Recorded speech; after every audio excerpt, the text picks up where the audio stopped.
turmush o'rtog'im nima dedilar bilasizmi? Yana bir marta o'sha so'z yetib chiqib ketgan Rashid akamiz dedilar.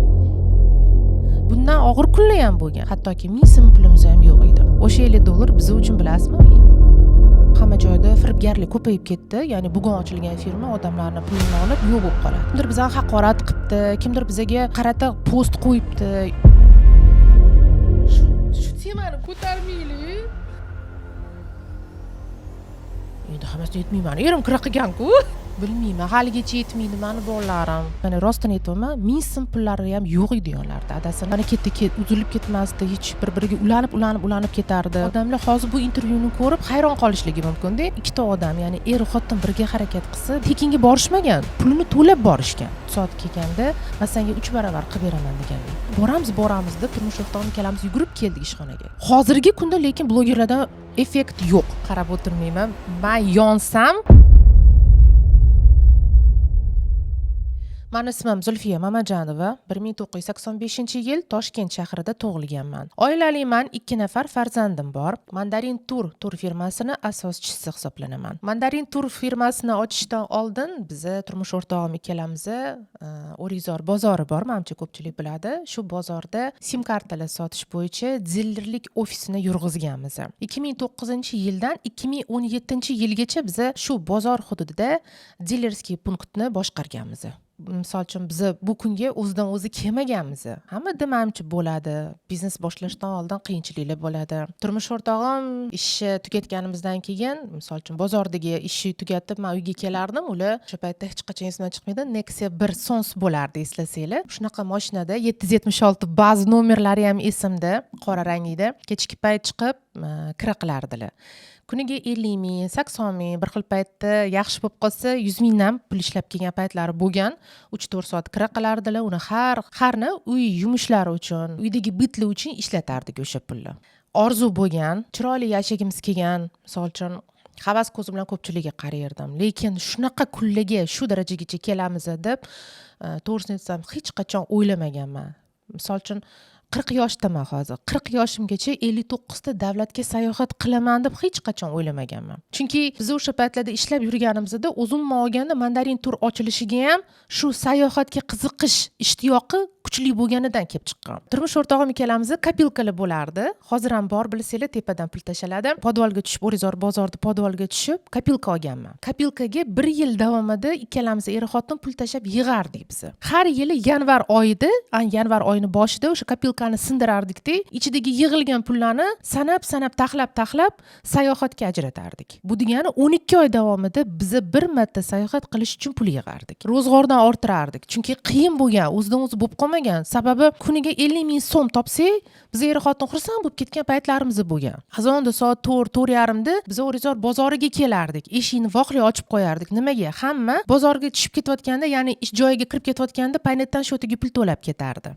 Oldi eslasanglar, paynet zo'r bo'lgan. Pullarni to'lab ketayotgani uchun biz ularga sharoit qilib foiz olardik paynetdan. O'shancha ertalab bor, voqli eshikni ochardik-da, odamlardan pasport kopiyalab qolardik, chiroyli nomerlarni yoqib berish uchun. Harna o'sha nomerlarning ustiga 50 ming, 75 ming, 100 ming, 150 ming qo'yib kun ko'rardik. O'sha bizani topgan 100 ming pullarimizni navar hisoblanardi. Jackpotni hisoblardik debsi. O'sha pullarni olib borib, yeb ichishdan, uydagi narsadan tashqari o'sha pullarni kopilkaga solib, xursand bo'lib, voy mana sayohatga harni pulimizni yig'ildi-ku degan maqsadda qilardik. 1 yil davomida sayohatga ishlatgan pullarimizni ekonom qilib ishlatardik. Ya'ni biz borgandan keyin misol uchun restoranlarda kirib ovqatlanmasdik, McDonald'slarga kirardik, ekonom qilardik. Taksilarda yurmasdik, rent-kar, o'sha ijaraga mashinalar olmasdik biz. Hammasini ekonom qilib metrolarda yurib, zato biz chet elga chiqdik deb xursand bo'lardik er xotin. 2012-yili birinchi marta sayohatga chiqqanmiz. Turmush o'rtog'im 2011-yili shu Yusel kompaniyasi orqali borganlardan keyin kelib, "Men seni xudo xohlasa keyingi yil zo'r joyga olib boraman" deganlar. Birinchi marta Dubayga borganman 2012-yil, mana 13 yil bo'ldi. Balki shu birinchi borgan davlatim Birlashgan Arab Amirliklari bo'lgani uchunmi,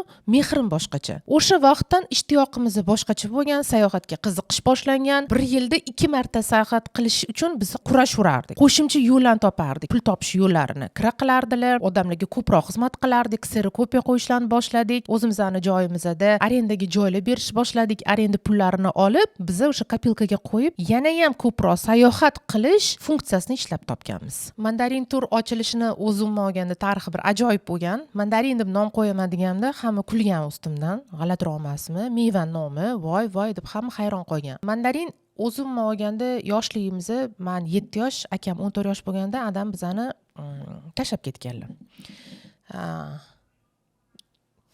G'alati bo'lar ekan terish. Shu temani ko'tarmaylik. Adam temasiga tegmaylik.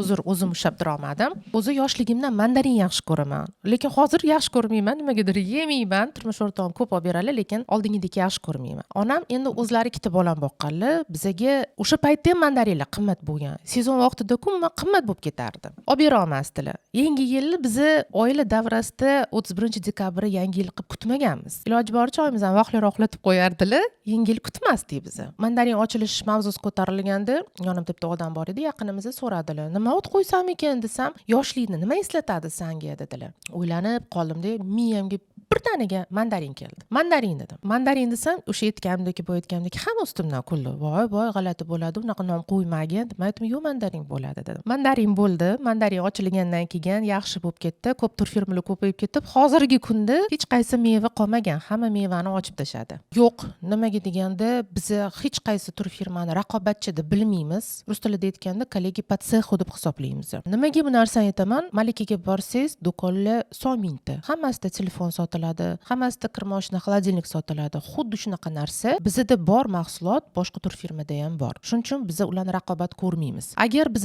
tur firmani raqobat deb bilganimizda, biz o'zimizdan mandarin tur firmasini qoshida o'quv kursini tashkil etmagan bo'lardik. Biz o'zimiz o'qitib, tur firma ochish darsini tayyorlaganmiz. Ya'ni xohlovchi odamlar kelib, bizani tur firma darslarida o'qib, bemalol o'zi bor tur firma ochishi mumkin. Agar biz hammaga raqobatchi qarasak, biz o'quv kursini tashkil qilib, o'quvchilarni o'qitmagan bo'lardik. O'shaning uchun biz kimdir bizga haqorat qilibdi, kimdir bizga qarata post qo'yibdi, unaqa narsalarga ahamiyat bermaymiz. Shunchaki nafsoniyatimizga tegadigan narsa bo'lsa, ularga nisbatan qonuniy chora ko'ramiz. Ichki ishlarga tegishli ariza bilan murojaat qilib, nafsoniyatimizga yarasha hurmatimizni paymol qilish bo'lgan masala bo'lsagina, ichki ishlarga murojaat qilib, qonuniy chora ko'rishlarini so'raymiz. Farzand bilan bog'liq masalani aytdingiz. Bola tug'ilgan, chaqaloq edi. Yanvar oyi 11-yanvar hech qachon esimdan chiqmaydi. 2010-yil bo'lgan narsa bu. O'g'limiz tug'ilgan, laringit bo'lib qoldi. Больницаga olib bordik, reanimatsiyaga yotqizdi bolani. Menda ham, adasida ham bir tiyin puli yo'q. Bo'lgan bunaqa. Hattoki 1000 so'm pulimiz ham yo'q edi. Qish fasli edi, suv, turmush o'rtog'imga qarab, adasi hozir dori, palon pul dori yozib beradi hozir. Nima qilamiz? Qayerga boramiz desam, mayli Alloh beradi, sabr qil dedilar. Ishonasizlarmi, o'sha paytda internetda tanishgan bitta o'rtog'im bor edi. O'sha kelib qoldi, turmush o'rtog'im qo'llariga kerak bo'lib qolsa ishlatasizlar deb $50 berib ketdi. O'sha $50 biz uchun bilasizmi, $50,000 deb tuyuldi. Chunki haqiqatdan men sizlarga rostini aytaman, 1000 so'm pullari ham yo'q edi yonlarida adasini. O'rtog'im ketidan doktor chiqyapti reanimatsiyadan. Men sizlarga dorini ro'yxatini beraman, olib kelib beringlar dedi. Xudoning qudratini qarang, 1600 so'mlik dori yozib berdi. Endi biz o'sha dorini ko'rib xursandligimizni ko'rganingiz deydi. Birinchidan qimmat emas, 1600 so'm pulingiz yetadi. Keyin aytibdi-ki, bolaga 3 kun davomida shu 1600 so'mlik dorini olib kelib beringlar dedi. O'shanda juda ham yomon ahvolga tushganmiz, chunki balki bundan og'irroq kun bo'lib qolishi mumkin edi. Bundan qimmatroq dorini yozib berishi mumkin edi. Agar o'rtog'im pul olib kelib bermaganida, bizda pul bo'lmasdi. Kimga borardik degan ma'noda qiynalganmiz. Kredit olardik, kreditlarni uzilib ketmasdi, hech bir-biriga ulanib ketardi. Er-xotin ikkalamiz ishlardik, kredit olardik bankdan. Ipek yo'li bank bor, bizani qadrdonlarimiz bo'lib ketishgan. Shu kredit orqasidan shu bank bilan biz qadrdon bo'lib ketganmiz. 60 million olardik, 60 millionni endi yopsak ketiga yana ulanib ketardi. Kredit kunimizni kechirardik. Aytganimdek, shu boy aytganda turmush o'rtog'im hattoki kiraga ham chiqqan kunlari ham bo'lgan. Karantin vaqtida juda qiynalib qoldik, sababi tur qilgan turistlarimizga turni qaytarib berishimizga to'g'ri kelib qoldi. Bor edi 2019-yil noyabr oyida ochilgan, lekin ishlamadi. Sababi o'zingiz xabaringiz bor, 19-yil va 20-yili karantin deb e'lon qilindi. Shu sababli bizni bron qilishga ulgurgan turlarimiz bor edi. Uydagi bor pulni olib chiqib berdikda, o'zimiz ham pulsiz qiynalib qoldik. Unda juda ham qiynaldik, sababi baribir hamma uyda qozon qaynatishingiz kerak. Yog' kerak bo'ladi, pomidor kerak bo'lib qoladi. Balki hozir kimdir bizani tanigan odamlar hozir bu intervyuni ko'rib hayron qolishligi mumkin-da. nahotki shu insonlarda shunaqa bo'lganmi? Bo'lgan. Bundan og'ir kunlar ham bo'lgan. O'zi oilada ikkita odam, ya'ni er xotin birga harakat qilsa, bir-birini ko'maklash rus tilida aytganda поддержка qilsa, bu vaziyatdan chiqib ketish oson bo'ladi. Bo'lgan bizada ham. Kimdir balki bu intervyuni ko'rib, hozir og'ir kuni bo'lishi mumkin. Men o'ylaymanki, shu narsalarni hozir eshitgan odamlar qanaqadir kuch olishi mumkin. Voy, bularda ham bo'lgan ekan. Demak, yaxshi kunlar oldinda ekan degan fikr bo'lishini xohlayman. O'g'lim tug'ilgan vaqti bo'lgan. Paytda adasi qo'shimcha ishlar ham qilardilar. Bir kuni aytdilarki, meni masalani dedilar, Hindistonga olib boraman dedilar-da. Bir kuldim, aytdim, Hindistonga olib borasizmi dedim. Keyin mashinaga o'tkazdilar-da. Ipodromga bordik. Ipodromga borsam, avtobuslarning tepasida o'sha yuklar ortishar ekan, ular Hindiston deyishar ekan. Turmush o'rtog'im ko'rardilar, boshqalarga nisbatan havas ko'zi bilan qarashimni, nima kimdir qanaqadir chiroyli kiyinsa, meni ham shu narsani xohlashimni ko'rardilar.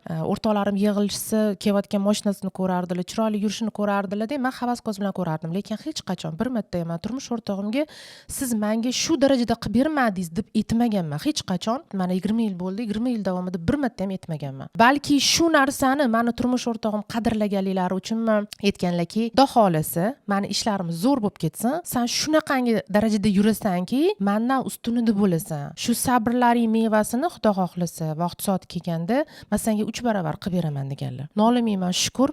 Hozirgi kunda to'g'risini aytsam, yangi model iPhone chiqsa birinchi menda bo'ladi, keyin ularda. Mashinaning eng zo'ri menda, keyin ularda. Men tutgan telefon keyin ularga qoladi. Men haydagan mashina ularga qoladi. Shunaqa qilib aytgan va'dalarda turib, tug'ilgan kunimda bilasizmi, yaqinlarim birinchi savoli nima bo'ladi? Hamma narsasi bor odamga nima sovg'a qilaylik degan savol bo'ladi yaqinlarimda. Chunki Xudoga shukr, biz shu zinalardan chiqib, tushib, eng yuqorilarga qarab ketyapmiz. Alloh siylashdan qo'ymasin. Karantindan keyin oyoqqa turish ozgina qiyin bo'lib qoldi, sababi ko'pchilik qo'rqdi, yo'llar yopilib qolishi mumkin yana yoki PCR testi topshirish kerak bo'lib qoldi, maska taqishga to'g'ri kelib qoldi. O'shaning uchun oyoqqa turishimiz sal qiyin bo'lib qoldi. Umuman olganda, Mandarin yangi firma bo'lgani uchun klientskiy bazani yig'ishimiz qiyin bo'ldi. Odamlarda ishonch, ya'ni yangi firmaga hamma ham ishonavermaydi. Nima bo'lar ekan, qanaqa bo'lar ekan degan fikr bo'ldi hammada. Chunki hozir bilasiz, misol uchun hamma joyda firibgarlik ko'payib ketdi. Ya'ni bugun ochilgan firma odamlarni pulini olib yo'q bo'lib qoladi. O'shaning uchun bizda ham o'tirardik, qo'pol qilib aytganda, pashsha qo'ruvlagan kunlarimiz bo'lgan. Serial ko'rib o'tirardik, bekorchilikdan, yo'q narsalardan o'zimizga ish topib o'tirardik. Chunki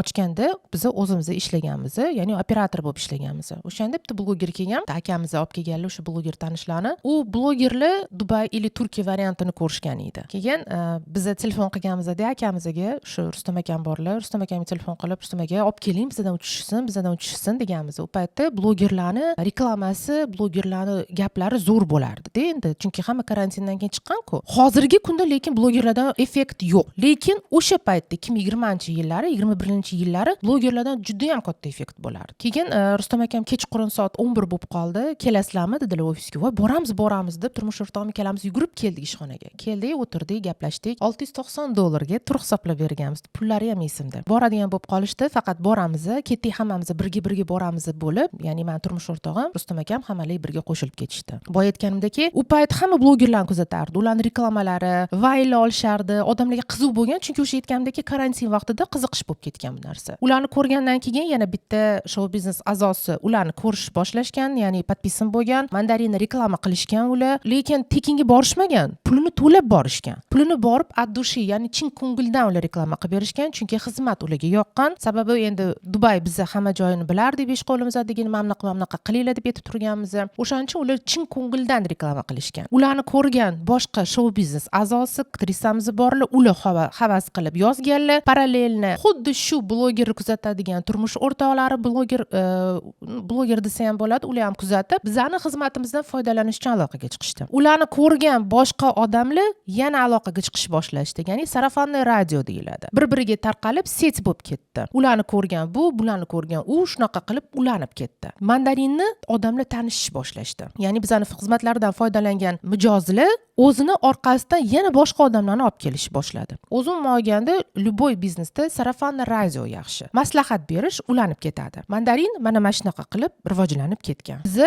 hech qaysi blogerga pul berib, bizani reklama qilinglar demaganmiz. O'sha aytganimdaki, o'zlari 2020-yil sentyabr oyidan boshlab pul berib, to'g'ri $690 pul to'lab, reklama qilish o'shandan boshlangan. Hamma narsa bilasizmi, nima aytadi? Aytadiki, Mandarin tekinga jo'natar ekanda, Mandarin bepulga qilib beradi, blogerlarga, shou biznes vakillariga deb yo'q, mandarin bepulga jo'natmaydi. O'zi umuman olganda boshqa tur firmadagilar ham aytishadi. Mandarin Pekinga blogerlarga o'zi tur yasab berib, atrofiga blogerlarni, shou biznes vakillarini yasab olgan, yig'ib olgan degan fikr bor. Bu noto'g'ri. Bizdan uchgan, bizdan xizmatdan foydalangan blogerlar, shou biznes a'zolari menimcha bu gapimni tasdiqlab berishadi. Qanaqa tushuntirsam ekan, nimaga ular bizani tanlaydi? Sababi bitta bloger oldi, u bizani xizmatimizdan qoniqdi, o'tirganda gap bo'ladi, yig'ilish bo'ladi, bir-birligiga tavsiya berishadi. Agar biz xizmatni sifatini yaxshilaversak, bizani klienturamiz oshiradi yana. Lekin biz agar xizmat sonini pasaytirib qo'ysak sifatini, u aytadiki, men borganimda mana bu mahsulot menga yoqmadi, misol uchun menga mehmonxona yoqmadi yoki transfer mani gruppovoyda olib ketdi, individualni olib ketish kerak edi degan fikr bo'ladi-da, boshqa odamga tavsiya qilmaydi. O'shaning uchun blogerlar ham baribir hammasi bir-biri bilan gaplashadi. O'tirganda aytadiki, men mandarindan borganman, yo'g'i, mana bora qoling deb bu yerda sippochka bo'lib ketgan. Lekin biz hech qaysi blogerga chiqib, men seni tekinga jo'nataman, meni xizmatimdan foydalan degan joyimiz yo'q. Mana bu yerda kommentariy ochuv. Kimdir agar nohaqlik bo'lsa, biz nohaq bo'lsak, agar biz kimgadir, men senga pul beraman, yur, meni tur firmamdan ketgin degan bo'lsak, mana shu postdagida yozishligi ham mumkin. Sababi biza hech qachon bitta blogerga aloqaga chiqib, men seni bepulga jo'nataman degan joyimiz yo'q.